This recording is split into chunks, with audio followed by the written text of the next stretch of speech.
welcome to another episode of Horror Movie Night. This week we're discussing Cellar Dweller from 1988 as picked by Scott. Scott, what was the reason that you picked Cellar Dweller? Jeff Combs. Good choice. So Cellar Dweller, it wasn't until midway through this movie that I realized that I have never watched this full movie. I've watched the first 5 minutes multiple times because I love it, and then I always get really bored in the middle and shut it off. But I'm glad that I stuck it out because the later half of this movie is really fun. But man, there's like 20 minutes that's just like, look at how eccentric these people are. And yeah, I definitely didn't watch this at 1x the whole way through. So, fun fact right before we start, this is the only non-Child's Play movie written by Don Mancini. Oh, cool. I didn't even look that up. Yeah, so that's a cool note. That's an interesting thing. I think I've heard him talk about this before, and like whatever they made with this movie is so far from what he had originally written that bummer. he's like pseudo disowned it. But movie starts off with some exciting music, according to the subtitles, and Jeffrey Combs, taking place in the 50s. He's drawing a comic. God, I wish that would have been like half of the movie. You know, so 1950s EC Comics, Jeffy Combs. And that's the thing. So I almost did this as my double feature, but I felt like picking a TV show episode as a double feature was kind of weird. But there's an episode of Tales from the Crypt that is very much this movie. But it's about a guy working at EC Comics writing Tales from the Crypt comics. But everything he draws becomes real, and he becomes like the focus of a police investigation because they're like, why are you drawing all these real crimes? And he's like, I'm not. But the books are getting published after he's drawn them, so it looks like he has knowledge of the murders. So it's pretty. That was like immediately what I connected with this. But yeah, the monster looks pretty cool, but like he's got these dainty hands. Yeah, he does. Yeah. Like he can't put his arms down, so he's always just got them prim and proper up. He's like a little T-Rex. Yes, he is. He does look like it, but with like long arms. Like it doesn't make sense. I wish he had like teeny tiny arms. Yeah. But okay, so you didn't even need to ask me why I picked this movie because within the first 3 minutes we get Rubber Suit Monster and boobies and EC Comics. I mean, really. And Jeffrey Combs and Empire pictures. Yeah. So yeah, it's like you're welcome. You know who my favorite character is in the movie though, and he's barely in it, is Stuart the Cabbie. I love that dude. He's driving our main character to this college full of eccentric assholes, and it's literally a house. It's just a house, yeah. And he's leaning over and he's just chatting with her, and he's like, "Yeah, no, they say that place is scary, Missy. I don't know if you should go in there. It's a pretty bad idea." And then she like reaches over and shuts off the fare because it's still being rung up. He's like, "Oh yeah, good call.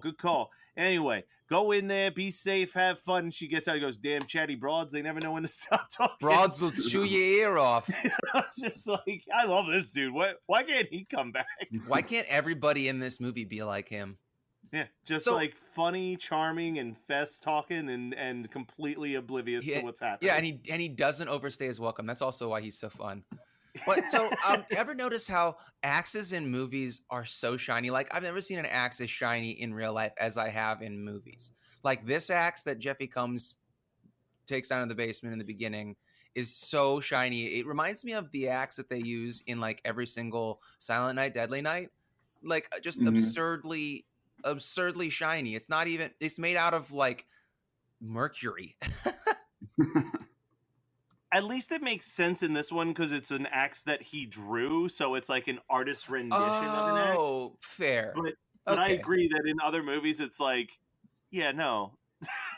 I've never even walked through like a Home Depot for the brand new axes that haven't been used and then be that shiny. Yeah, because it's like that has a chrome outside that would never work with a real axe, so it's obviously a fake axe that they had made by a prop shop. But he does his best American Psycho impression, like when he grabs it and runs down to the basement in his white smock. He basically looks like Patrick Bateman about to kill Jared Leto. Yeah. There's definitely a severe lacking of Jeffrey Combs in this, though. Like, I kept hoping that he would pop up again, even if it was like as a ghost or something. Like, I was like, bring him back. I forget every time I watch this movie that he's only in the first 5 minutes. Yeah, he has like Yeah. 3 lines of dialogue, and the rest is just Now, running around screaming with an axe. Um, as but much as so I love Jeffrey Combs, he's also made some questionable decisions, how Like this dare you? movie. like being in the remake of House on the Haunted Hill with Peter Um, Gallagher, who was in Oh, Mr. with Winona Ryder, who was in you, Beetlejuice. oh. I was You gonna might say want to that's say that one that's again my because I was favorite about to movie. lose my. Yeah, I'm like just being angry as you're getting your 6 degrees to Kevin or Michael Keaton. Beetlejuice. Yeah. It's 6 degrees of it's 6 degrees of Beetlejuice. Really, it's 6 degrees to Michael Keaton. Yeah, 90% yeah. of the Yeah, time it just Yeah. before Winona it either Ryder. means that Michael Keaton has done a lot of bad movies or has just worked a lot more than everyone else. I don't Because think that, I don't know I if feel like you'd have an easier time if you were doing like Samuel Jackson because he's been in a lot. He works Mhm. so hard. He's like one of the hardest working men in Hollywood. He'll do Yeah. anything. Well, the funny thing is the whole reason that I started doing this was because of Sleepwalkers with the pedophile teacher. And I think that was the second movie I saw him in, and I was like, "Oh, I'm gonna use this guy because he must do a shitload of B movies, and it'll always get to him." I haven't used him once. Yeah. I haven't utilized him once the entire time. Yeah, he doesn't pop up in enough, but when he does pop up, you're like, there he is. But one of them's Heathers. Like, if you're gonna get to Heathers, you might as well just use Winona Ryder as your final connector Exactly. as well. So like, Unless you want to, mix it up a little bit. yeah, just for variety. These characters are just so eccentric. It reminds me a little bit of another mediocre movie called Art School Confidential. Oh yeah. Where like all the characters are just these over the top parodies of art students. And when we were talking Murder Party, that's the movie that I was thinking of. Oh, Art School Confidential? Yeah. It's just I've seen it done so many times. That's why I saw Art School Confidential when I was in art school. I went to a liberal arts college, but it's like I was around those fucking people.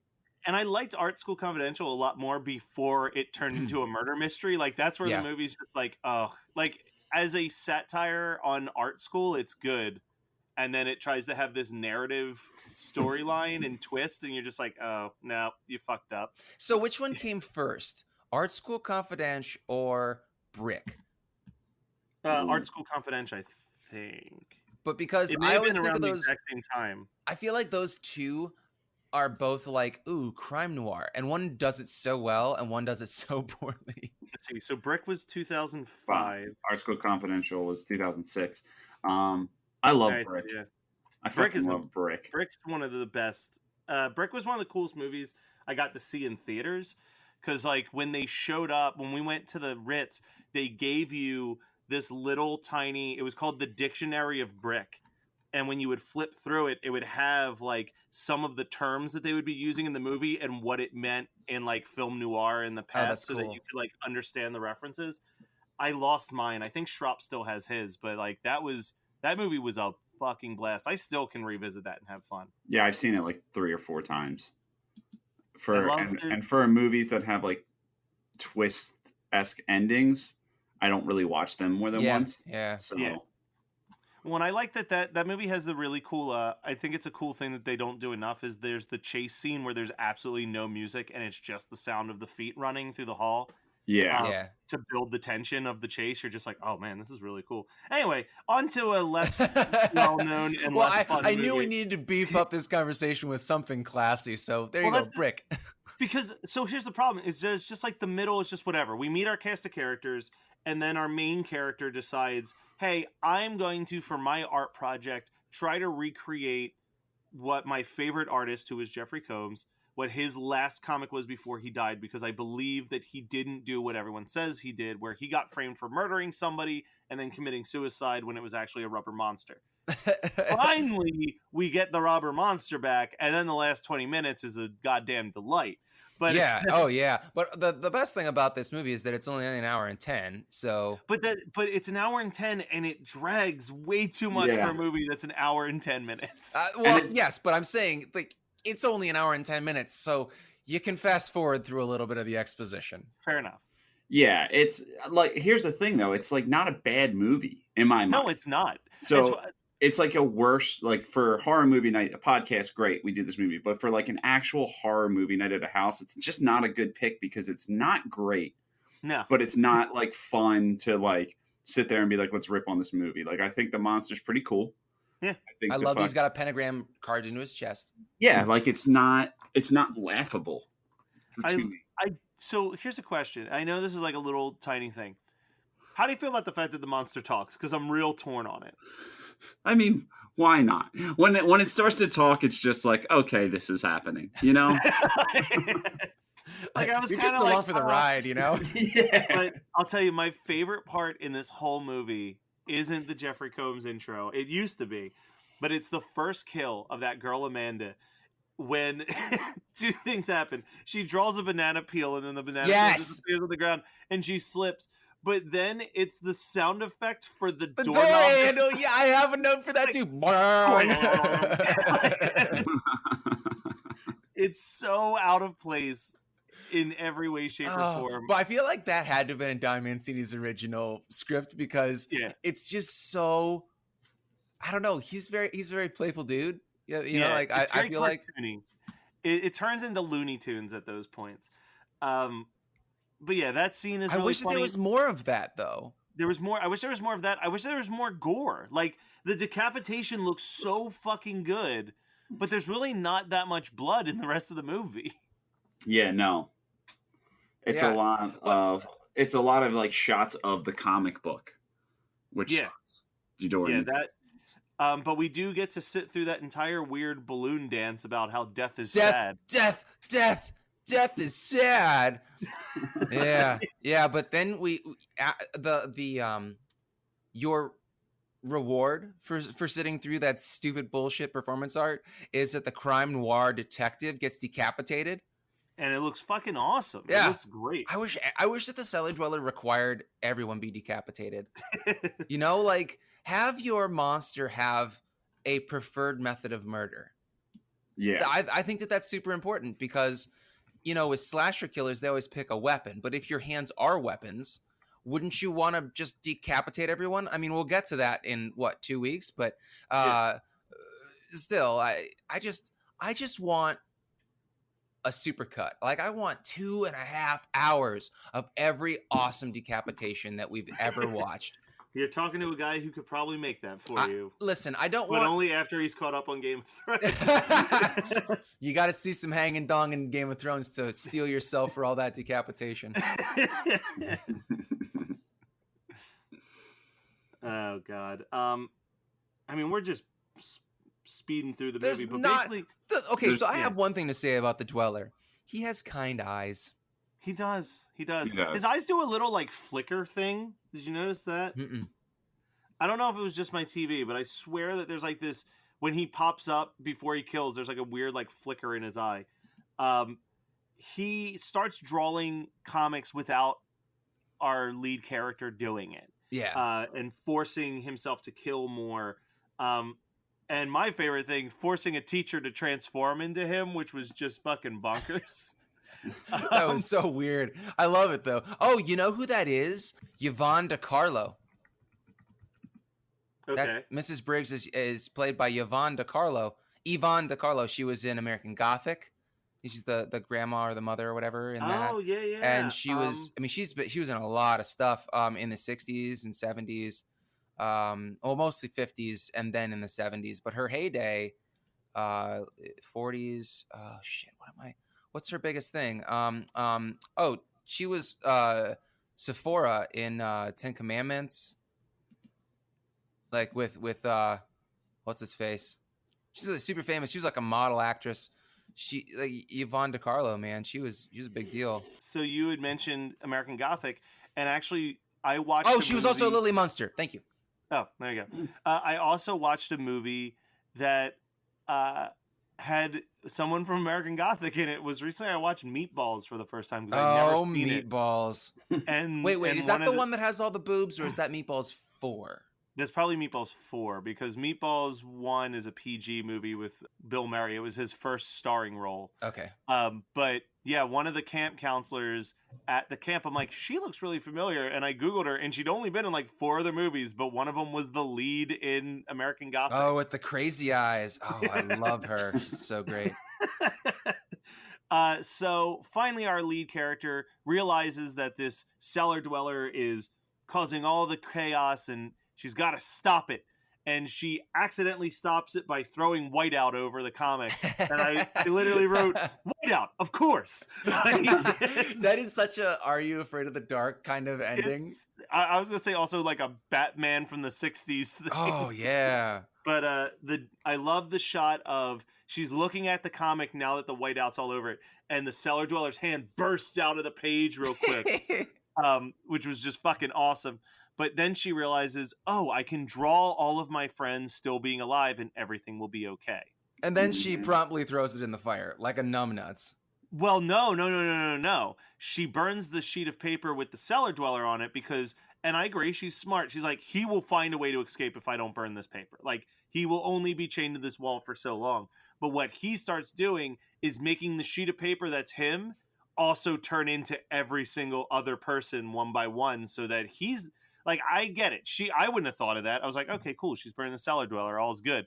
And then the pictures started changing. I was like, oh, fuck. You were really emotionally invested in these characters.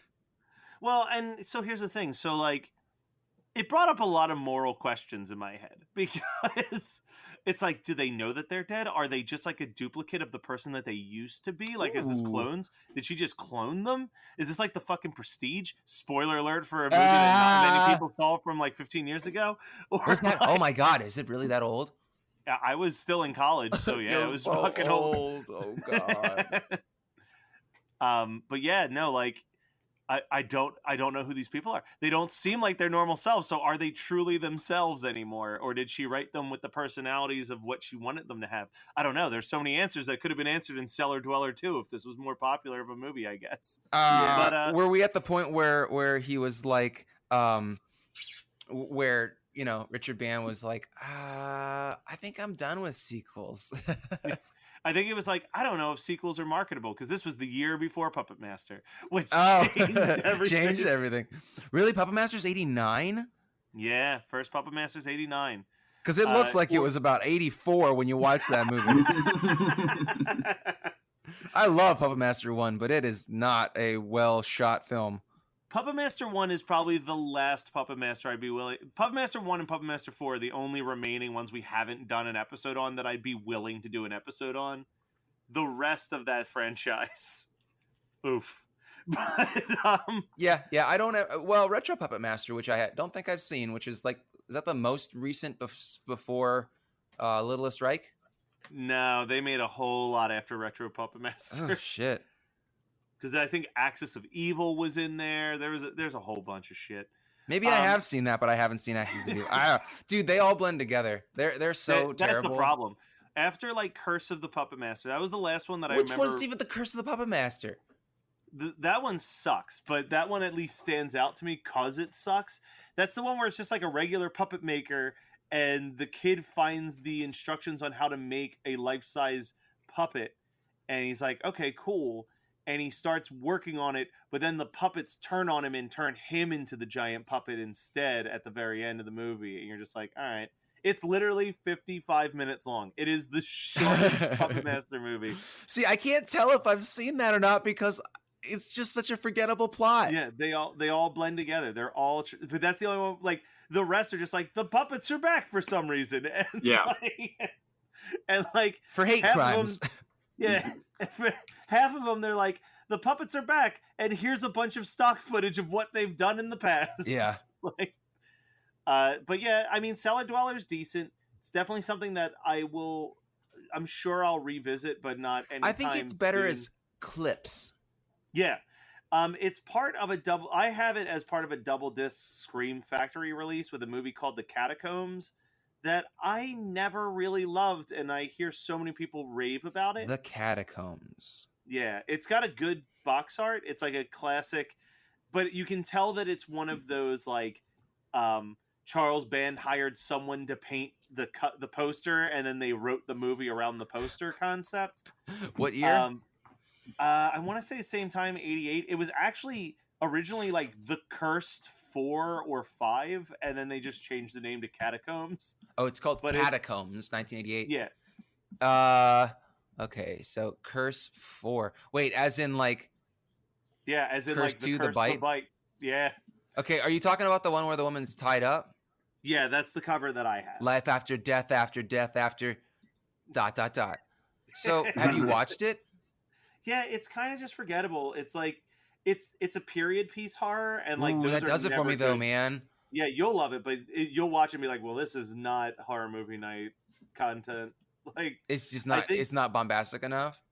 I think just in general, horror movie night never really can do too much with period pieces. No, the only way that we can do period pieces is if it's waxwork. Mhm. Yeah. Yeah, the giant eye with the girl all tied up is the cover that I have. So, But then, how yeah, many you can of see the Curse 4 cover as well? what's Curse 3 then? Is there a Curse 3? There is a Curse 3. I've never seen it. It's the only one I haven't seen. Because I mean, Curse 2, The Bite is baller. I mean, I love Yeah. that movie. It's slow at times, but man, Curse 3 is the blood sacrifice. Holy shit!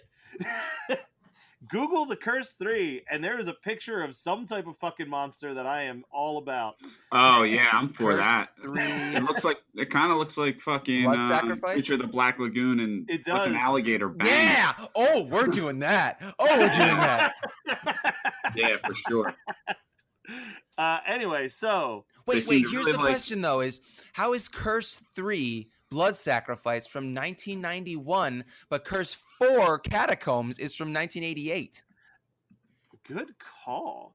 Unless we just searched 1988 because that was the only year I could think of. But No, because I went back. Okay, let me go back because pardon me. Sorry. So Catacombs movie 1988 is what comes up. Catacombs. Yeah. then I wonder if it was one of those things where it came out, it did nothing, and then after the Curse 3, they were like, "Fuck it, let's re-release Catacombs." That had to be what it was. Okay, so here's Catacombs 1988 film on Wiki. So the film was the last officially completed film by Empire Pictures before the company was seized by Credit Lyonnais for failure to pay on loans. As a result, the film's release was delayed for 5 years. It was eventually given the new title, Curse 4: The Ultimate Sacrifice. Yeah. Okay. So by Columbia TriStar. Here's a fun thing. If you go on IMDb for Catacombs, aka Cursed 4, it says follows the Cursed is followed by Cursed 2 and Cursed 3. So yeah, they were just kind of sitting on this for a while. I don't think that it was ever supposed to be in the Curse lineage. Yeah. Well, none of those movies make any sense because the first Curse is just like a retelling of The Color Out of Space by H.P. Lovecraft. Yeah. And then, I mean, and it's a poor second one's a retelling. guy turns into a giant mutant snake, and it's so good. Really, I mean, and it's got Screaming Mad George who did all the work. So I mean, it's so good. So none of them really follow any sort of. They don't. It doesn't mean anything that it's in the Curse franchise. No, it's like the the least Howling. franchise. No, it's worse than the Howling because at least the Howling Howling at least follows has werewolves. Yeah, this is like here's a monster. Cellar Dweller, Curse 6.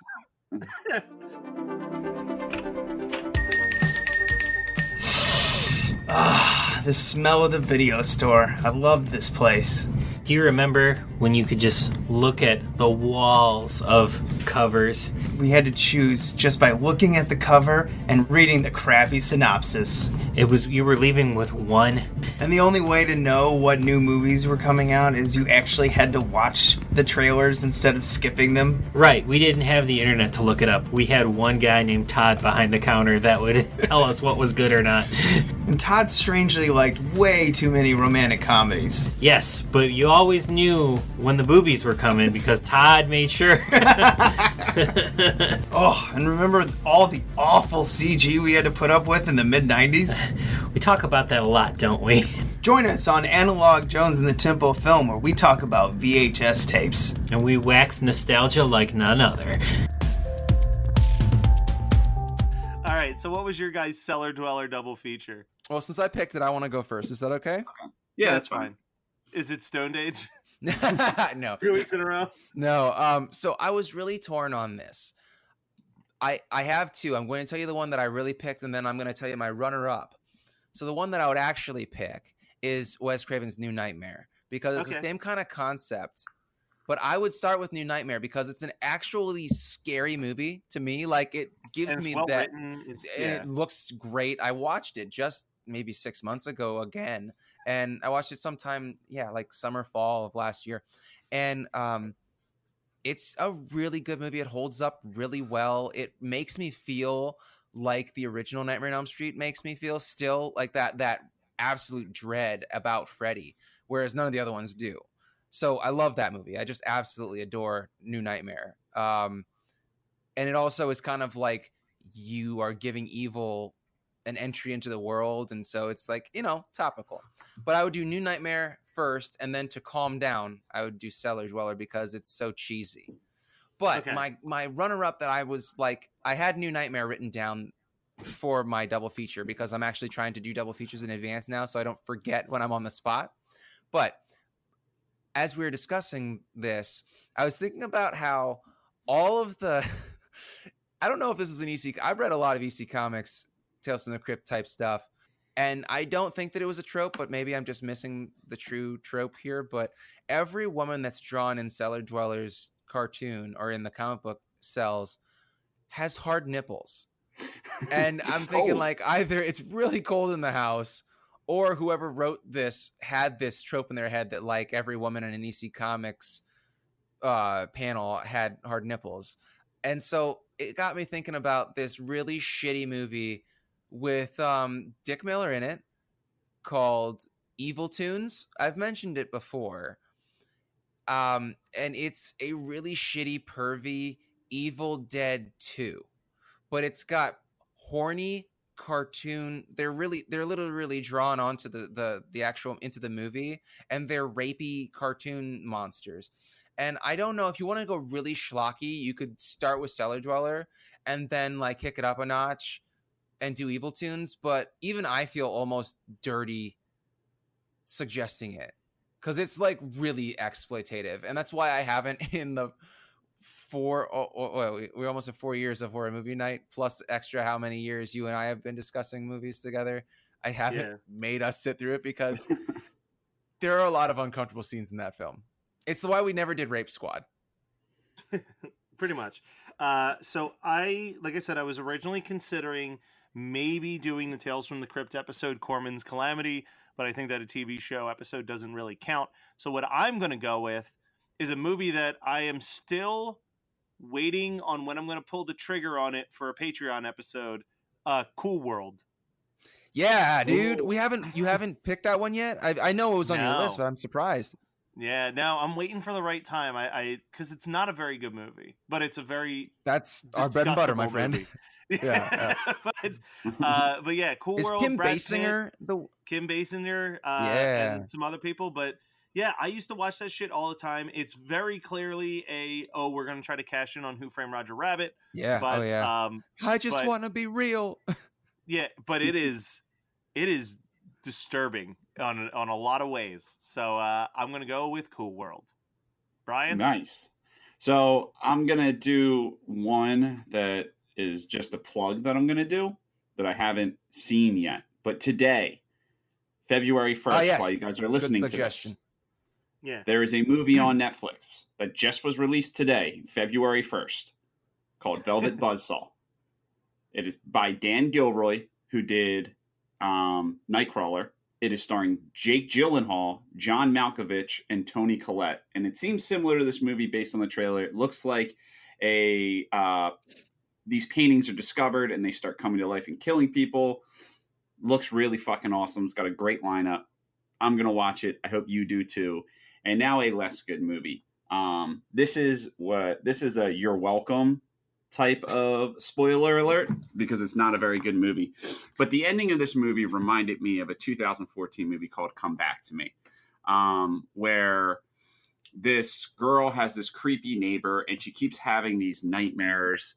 And it turns out like she keeps having these nightmares of her being raped and murdered.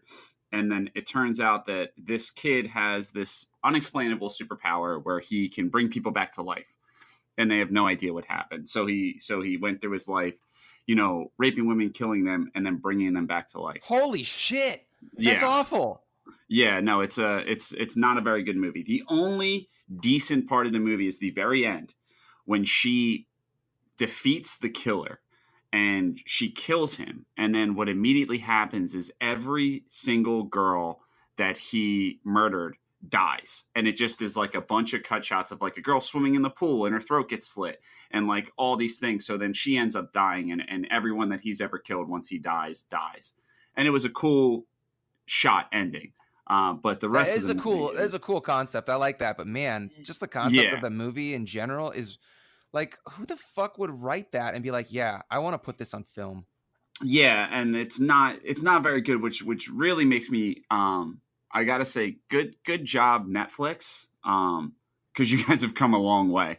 Because in order to find this movie, I had to do some research on the year it came out, and man, Netflix has been doing pretty good with horror.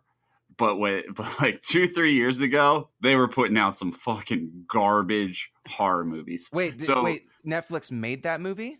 I'm fairly certain it was a Netflix movie. I mean, wow, that's even worse. Yeah, but they came a long way.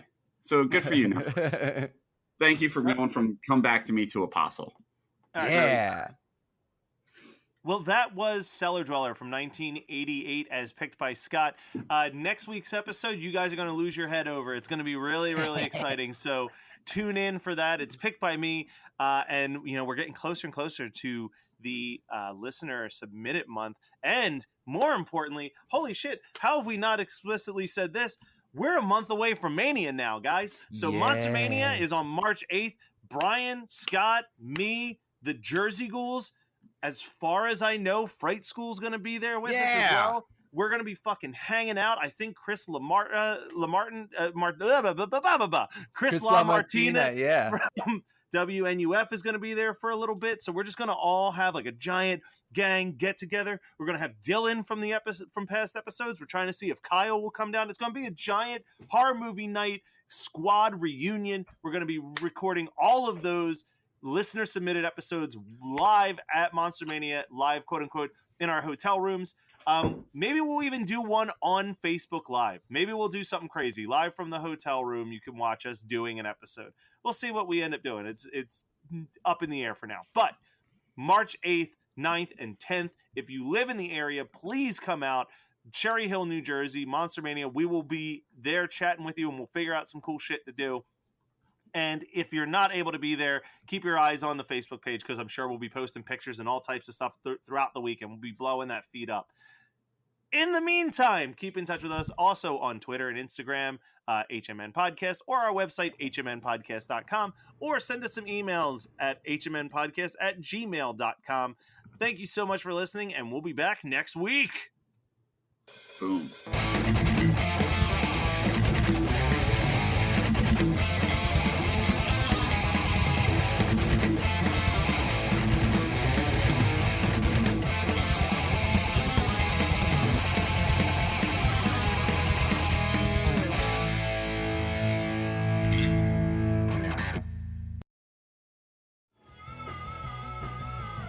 You're listening to the Geekscape Network.